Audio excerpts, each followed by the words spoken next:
For years, the Utah County Republican Party has had automatic or ex officio delegates, which is the awarding of a delegate seat to a public or party office holder.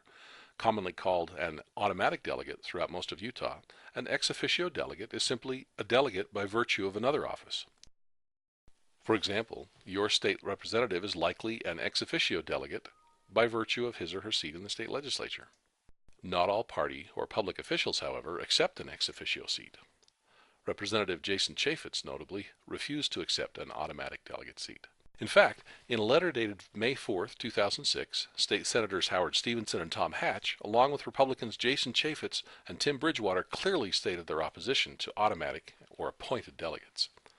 In principle, we are opposed to allowing party insiders, the establishment, and others in positions of power being granted additional voting power, and therefore diluting the votes and the will of the people.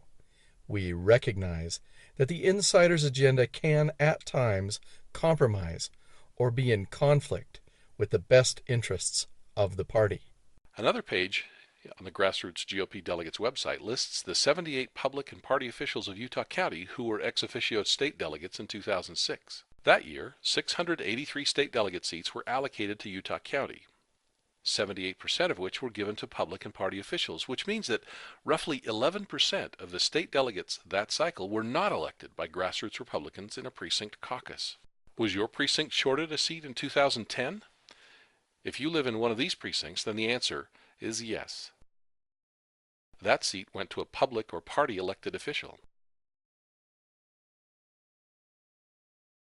But the state party convention does not permit county parties to scoop seats off the top of their allocations and award them to public and party officials. Article 12 of the state party constitution says the, quote, county party shall designate, based on the relative Republican strength of each precinct, the number of delegates to be elected in each individual caucus meeting, end quote. And because another method of allocation is not specified in the state constitution, no other method of allocation is permitted. Now, we criticize our federal officials when they deviate from the U.S. Constitution without amending it. We should hold ourselves to a similar standard.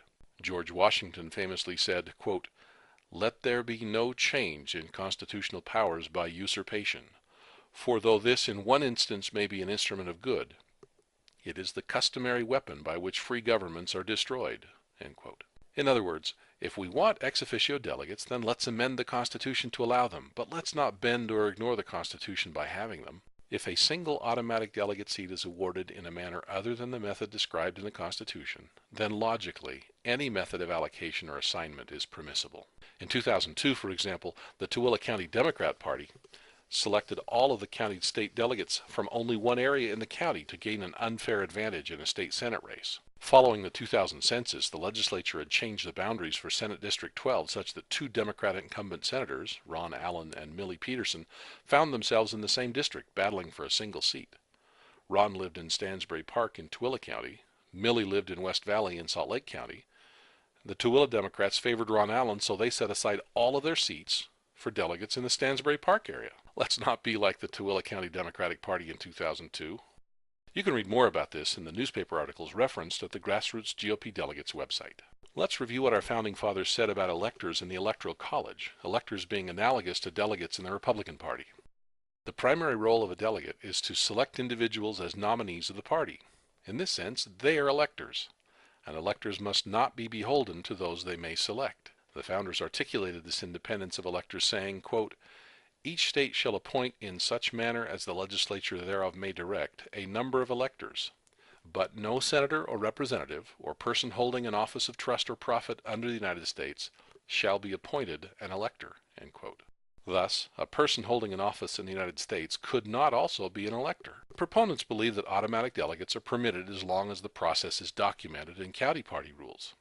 But Article 7 of the state party constitution says, referring to county party rules, quote, any provision of those documents that is contrary to state law or to a specific provision of this Constitution is null and void, end quote. At the Utah Republican Party State Nominating Convention on May 13, 2006, delegates considered a constitutional amendment that would have allowed county parties to allocate delegate seats however they wished. Fortunately, delegates opposed this proposal and it did not pass. In its present form, The party constitution then requires that all county and state delegates be allocated to precincts.